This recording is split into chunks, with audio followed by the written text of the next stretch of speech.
Chapter 9, A Dream. The following chapter relates a dream that I had and then leads up to the next attempt to resolve our disorder at Bearton. On Sunday, the 29th of September, I was preaching at Oakington in Cambridge. That night I dreamed a dream. To relate the dream, I need to explain a few things. Ruth Ellis was a member of our church at Bearton and was now in the Bethesda home at Harpenden. She had suffered lately, and her actions, ways and reasons were at some times strange and often inconvenient to her relatives, but also she could not be sensibly communicated with. She often caused a great deal of trouble to the people concerned. Ruth had been a great help to me in the past, and always our conversation was concerning the Lord Jesus Christ, his truth and our experience. She was able to quote from memory virtually all the hymns of the Downs collection and Hart's hymns. Even in her poorly mental state, she was able to quote from the hymns to any that asked. In company, she would often say things which could not be understood, and as a result, some folks would ignore her and say, virtually, "Oh, you know Ruth, she speaks nonsense," and so she was ignored. I often tried to communicate with her poorly state, and I'm sure her problem was only in that she selected the wrong words to express what she wanted to convey. Yet, in all this, we still were able to speak and have choice conversation and experience when considering some of the substance of the hymns she would quote. I felt for Ruth particularly when folk ignored her as though she was insane. Now to the dream. I was in company of they who I had believed to be my friends. Were gathered together in a reception room like that of a hotel, and I had occasion to speak and express my views about a matter I don't recall. However, these folks all turned on me, not in a physical way, but in a mental way. They said, in effect, although not verbally, "Oh no, you're wrong. Not only wrong, but you've gone beyond the point of no returning your thinking. We all know the scriptures by virtue of who we are, but no, you're completely wrong." They concluded that they should ignore me, for I was lost and they could not come to my aid. They concluded the best way to treat me was to ignore me and not take any notice of me, just in reality like they treated Ruth.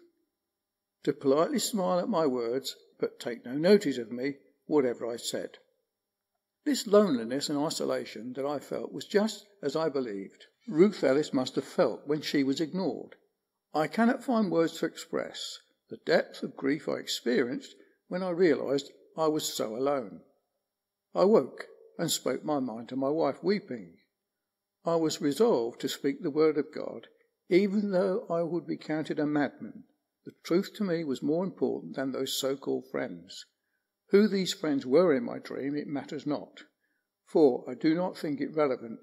However, for they that can interpret dreams, one was a member of a church local to us at Bearton.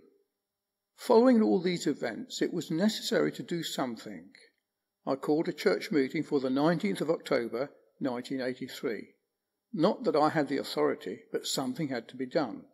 The following members were present: Mr. A. King, Miss B. Ellis, Mr. C. Gurney, and Mrs. Everett, D. Clark, and Miss G. Ellis. Mr. King opened in prayer and read from the Scriptures, 1 Corinthians 13. Mr. King then expressed he felt constrained to give a reason for his actions and decisions of recent months to the church, explaining he had a nervous complaint which had severely affected his body. The affairs of the church had been by no means helpful. Mr. King explained he was in receipt of a letter written to him by Mr. D. Clark on the 2nd of May, 1983, and he had shown the contents to the deacon of the church at Linslade. Although Mr. Collier was the pastor, due to his age, it was thought he ought not to engage him in any controversy or disagreement between Mr. Clark and himself. Although Mr. Clark had suggested that Mr. Collier might be called upon to help settle any offences or controversies, Mr. King removed himself from the table and sat upon a chair, previously placed there by himself, away from the table, stating he did not feel he could quote from this letter to the church standing at the table of God. Parts of that letter were read, and afterwards Mr. King stated he had hoped the church by now had obtained the help of a chairman to conduct this meeting. since on several occasions he had requested the church should do so. Mr. King then reminded the church of his earlier request to be relieved of his preaching engagements at the Bearton Church in December of that year. After this, he left the meeting. The secretary, that's myself, explained church business could not be conducted unless we had some means of regulating church affairs. We each had responsibility to each other and Mr. King whilst in church membership.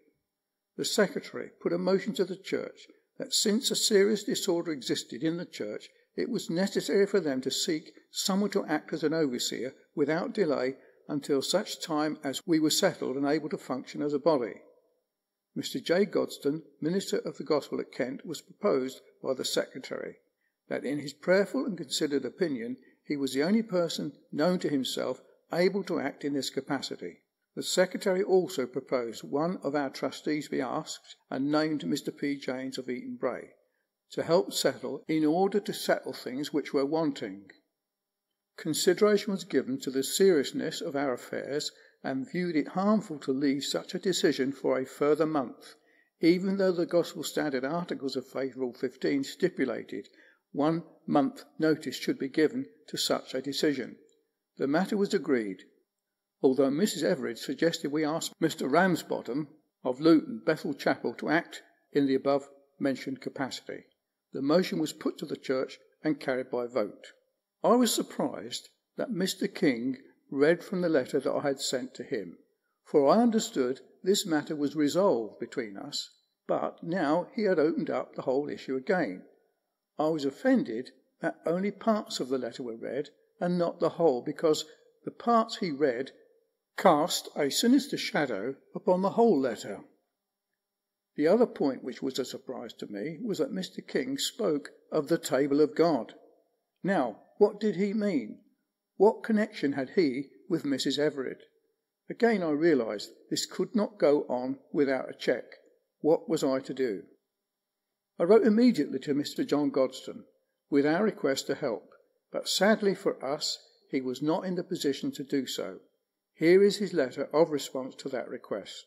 I understood clearly Mr. John Godstone's reply and wondered what we could do. I gave the letter to Mr. King and asked him to read it. Dear David, re the Church at Bearton, 24th of October 1983. Thank you for your letter of the 9th of October. After prayerful thought and consideration, I have my initial opinions confirmed that as much as I should like to be of help to you all, the distance involving about 100 miles and very heavy commitments here make my involvement a physical impossibility.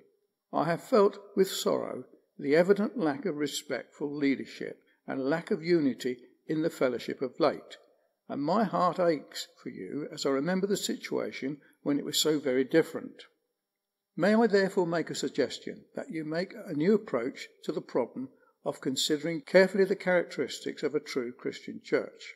A church is a gathering of God's people, those who, through grace, have known the forgiveness of sins through the blood of Christ, and in whose midst there is a church government and discipline administered by men called, equipped and qualified by God to lead and rule on his behalf.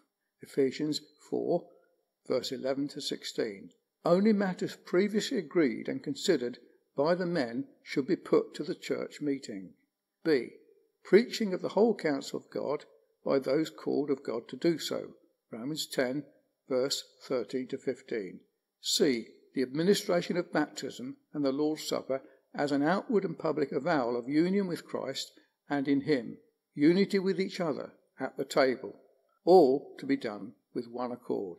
Acts 2, verse 41. Wherever any one of these elements is seriously or entirely lacking, it is very doubtful whether, in God's sight, there any longer exists a gospel church. If you feel this is your situation, only two courses are possible.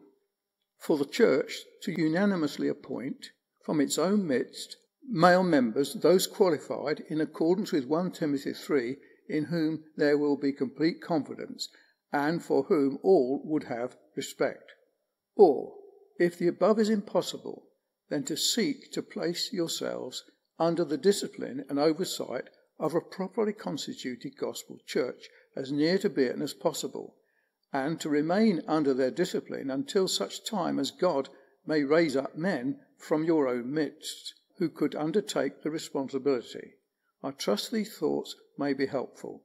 My inability to become further involved is no indication of lack of love or concern, but the sheer impossibility of being able to do so at so great a distance.